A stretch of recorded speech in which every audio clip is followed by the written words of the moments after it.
Good ghee. Freaking tourists with the cameras. Yep. Like you're one to talk.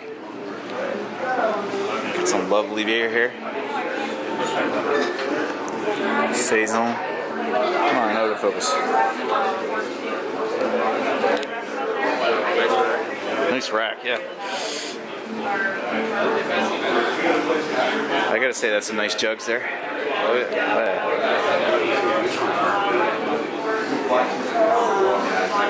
You got Lee over here eyeing the glassware. Expensive glassware. Yeah. How much are they? Oh. Glassware. Yeah, I can leave that here. Got the other crew here. Yeah, we're just checking out what they got on tap there. Squatch.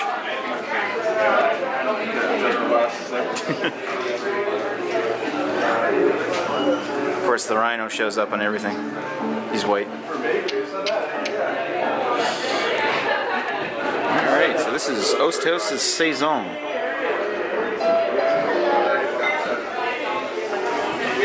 Ooh, very spicy, very robust. That's pretty good.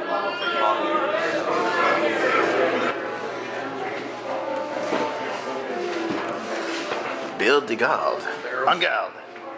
Ooh. And wax cork. Nice. Ooh.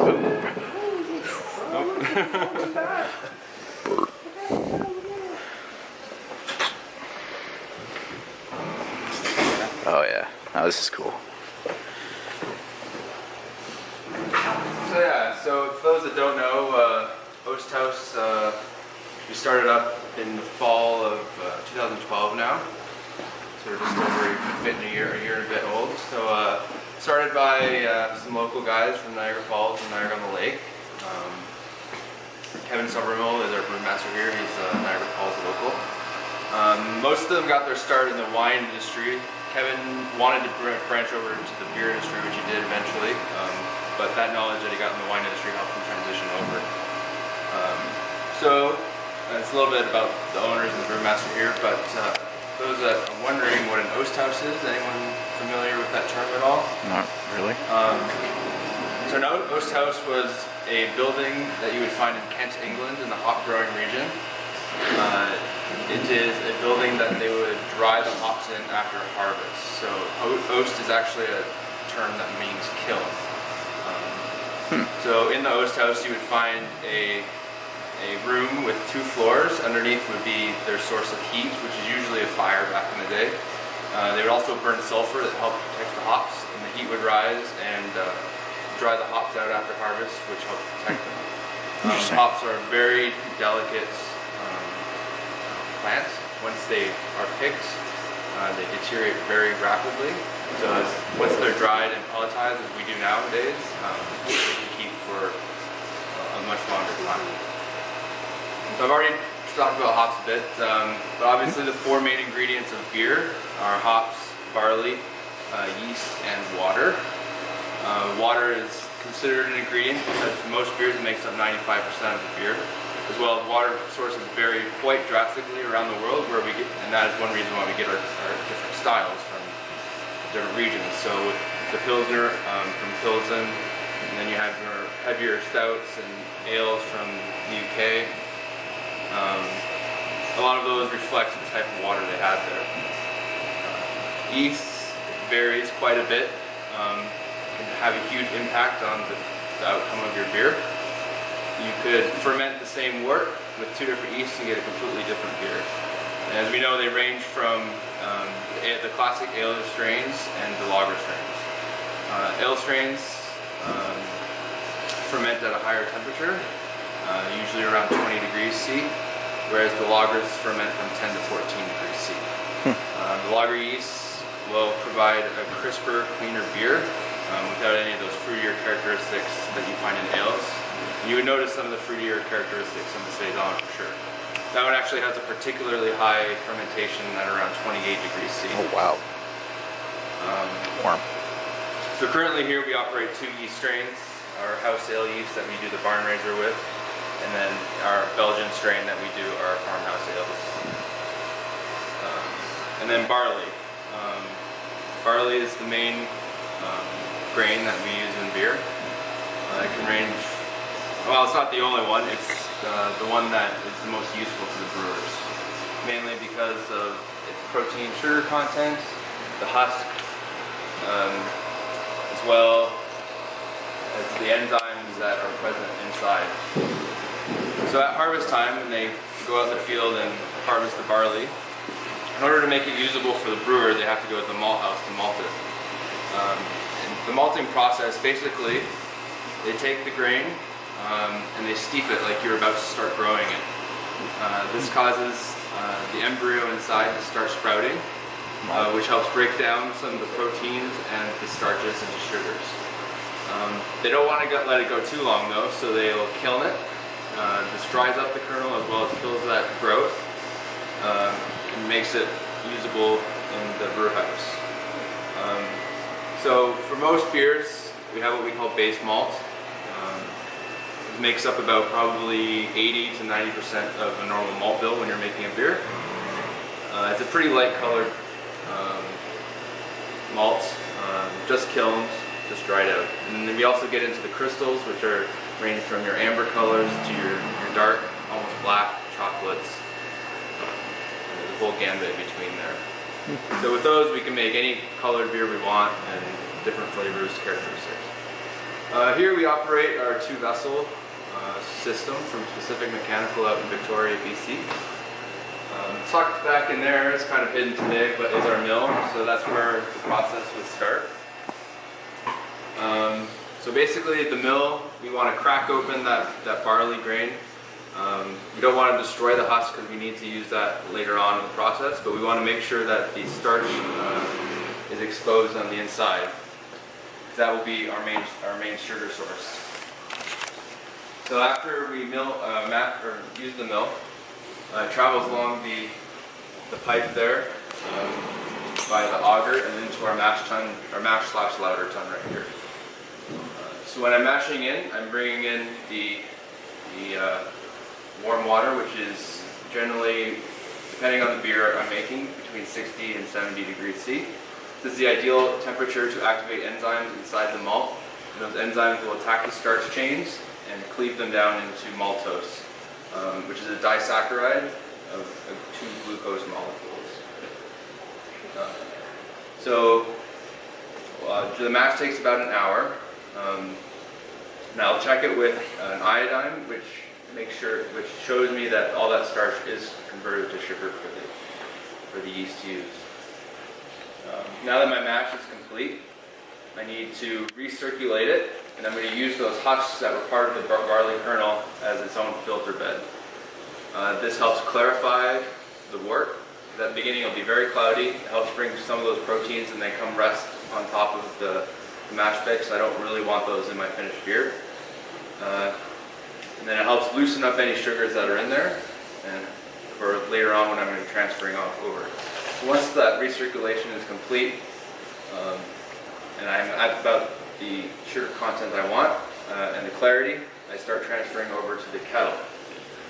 And then at that time, I start bringing in fresh, warm, hot water at around 77 degrees C. This will provide to help rinse out those sugars and get my volume over in the kettle. So once I get down to, I'm constantly monitoring the sugar content as I'm transferring over, because as I get down to a low enough level, I need to stop it, because at that point you start transferring more tannins and things you wouldn't want that would affect the flavor of the beer. And there's not much sugar left anyway, so it's not really worth it. So at that point I start draining the mash tun out, and I'll take all those grains out, and we give our grains to a local cattle farmer, as well as Ravine Vineyard takes them for their pigs that they raise during the summers. So now I have my volume in the kettle. I check it again for the sugar content, because right now it's probably higher than I want it to be. So I actually dilute it with straight hot water until I get it to where I want. Generally, like for Barn Raiser, it's about 12% sugar, and then for like the Saison, it's about 14%. And then I'm going to undergo the boil. So boiling has a few different functions. Generally takes about an hour. One thing I want to make sure I'm doing is sterilizing the wort, which the boil will do. The hop acids and oils themselves aren't soluble in water until they undergo boiling action. This changes the molecule itself, makes it soluble in the liquid, and adds the bitterness to the beer. Boiling also drives off unwanted flavor compounds like DMS and a few others. And of course I'm adding the hops at this point. So depending on when I'm at the hops, if I add them at the beginning, they add to bitterness. Later on, they're going to add to flavor and aroma. Now the reason we split it up like that is because hop compounds, flavors, and aromas are very volatile, so they will get boiled off up the stack. So within the last 10 minutes, I'll be adding a whole bunch of hops to make sure that it's not enough time for them to be driven off, and it's not enough time for them to really convert to add to the bitterness of the beer. So once I've boiled, I need to take that 100-degree wort and cool it down to 20 for the yeast. We have our heat exchanger tucked in on the wall here. It's designed to what we call a two-stage heat exchanger, so I can use city water as well as a glycol second stage if I needed a little help. Currently we just use it with the water, which is enough right now to get down to 20 degrees C. It's nice this time of year because it's coming in at about 5 to 8 degrees, whereas in the summertime it'll probably be coming in at 18, so it'll increase my cooling a little bit. But all that water is reclaimed back into the hot liquor tank for use in our next brew, cleaning whatever we need it to be. So, you know, it's nice that way. And then after cooling in, we'll be filling one of these 4 or 5 fermenters here. Chad, you go first. Fine. Oh, God.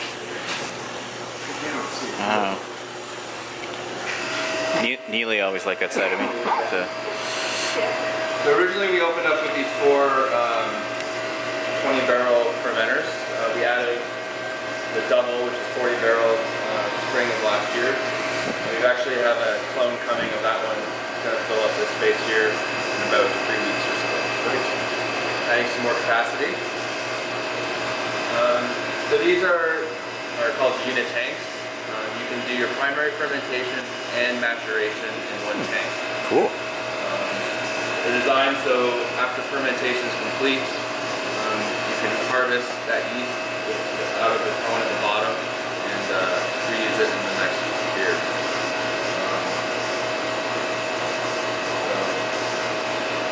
Fermentation, basically the yeast is taking those sugar molecules and converting them into an alcohol molecule and 2 carbon dioxide molecules. So that's the main result of that metabolism that they do. For our ale yeast, it takes about 4 to 5 days to do a fermentation. Our Saison yeast, even though it ferments higher at 28, it takes a little bit longer. It's slower yeast that way. So farmhouse ales generally take about 10 to 12 days to ferment out. Certainly a good yeast. So this is where kind of the process will split for our beers and Barn Raiser. So Barn Raiser is our dry hops pale ale style. So after this fermentation is complete, I take out the yeast and then I will add fresh pellet hops to the tank. This helps add back that flavor and aroma that might have been driven off in the boil. It does not add any bitterness at this point. But because there's alcohol in there, those those acids and oils are soluble now. After the dry hopping is completed, it's to about the flavor profile we want. We'll crash it down to 2 degrees. This helps the hops and the yeast kind of fall out of solution, which makes my filter day a lot nicer for me. And then if we get into the farmhouse ales, after their primary fermentation is done, we age them for about a week to 2 weeks, and then we do the bottle conditioning. They're mostly unfiltered, so We'll move them over into the bright tank, which is back here behind you guys. So you'll notice this tank is our only one that's actually has some graduation marks on it and stuff. It's because the government taxes you on this. Oh. What don't get taxed? Yeah, that's where they get their money from.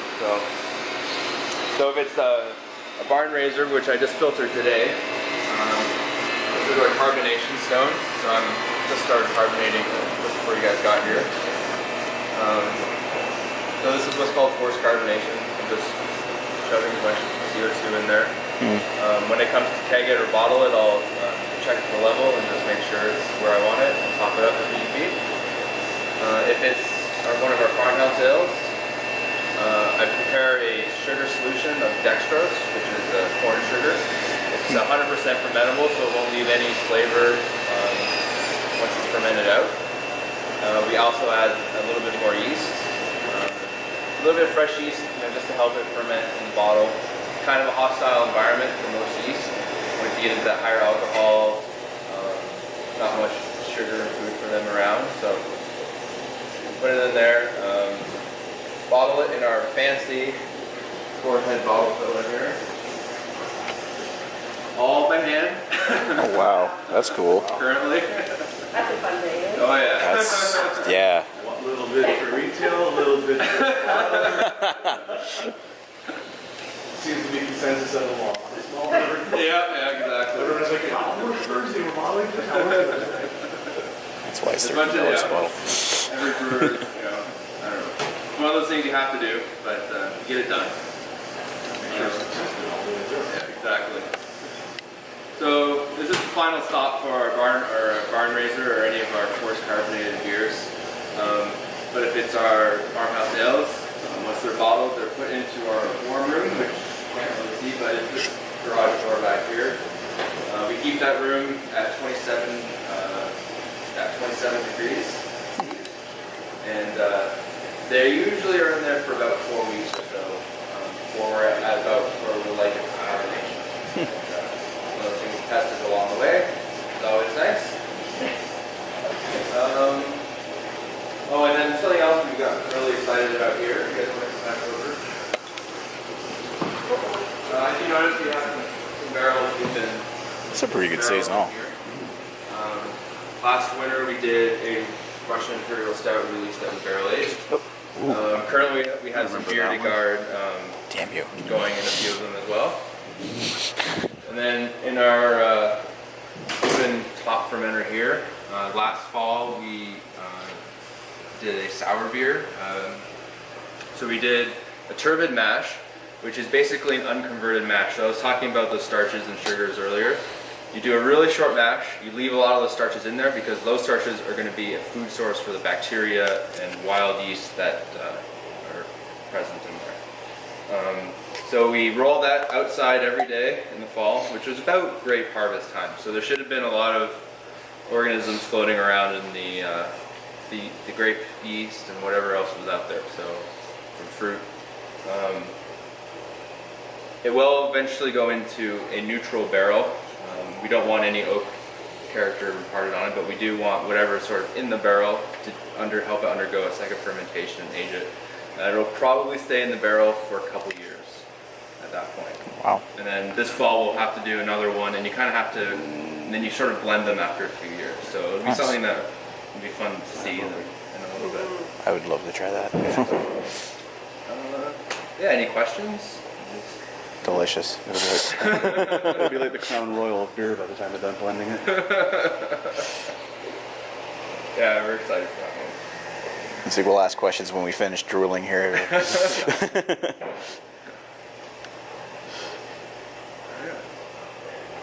Alright, see a few of you are ready for a refill or something. Head back up there. Thank you. Oh man, thank you very much. This is awesome.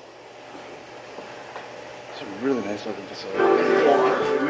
So what's the full name of this? Nut Brown? No, this is the Pitchfork. Pitchfork Porter. You can go right on the board. Oh yeah. Right there on the board. It's not in focus. Barely. If you guys want me to film any of you guys No. review on I'm just doing this as part of like a review to go in with the little brewery tour video we had before. Oh, that's really good. So far, everything we've had, each sample here has been delicious. Chocolate milk stout. Chocolate milk That's why I stout. keep him pulling most of mine. Come to Butthead. What's the name of this? Pure Pants. Chad really is Pure Pants McGee.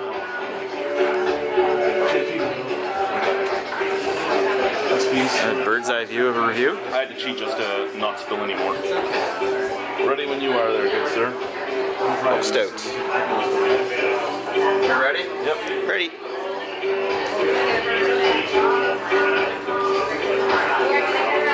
Hello YouTube and welcome to another episode of the Albino Rhino Beer Review. We're still here at Oast. We have Paul from PABrewNews, we have Lee from Hougly Beer Reviews, we have Nick from Maxwell Starr's Beer Reviews, Howdy. you have the other husband and you have the Rhino, and we're drinking the chocolate milk stout. So yeah, let's go right in on this. Alright, so overall, the visit to Oast House Breweries here in Niagara-on-the-Lake has been a really good one. Their beers have been wonderful, absolutely amazing. So I don't think anything we tried here scored lower than a 7. And I bought a couple of bottles of mystery beers at this point to bring home to the guys so we can all do it together. But I certainly recommend stopping in here if you guys get a chance. So thanks, Oast House.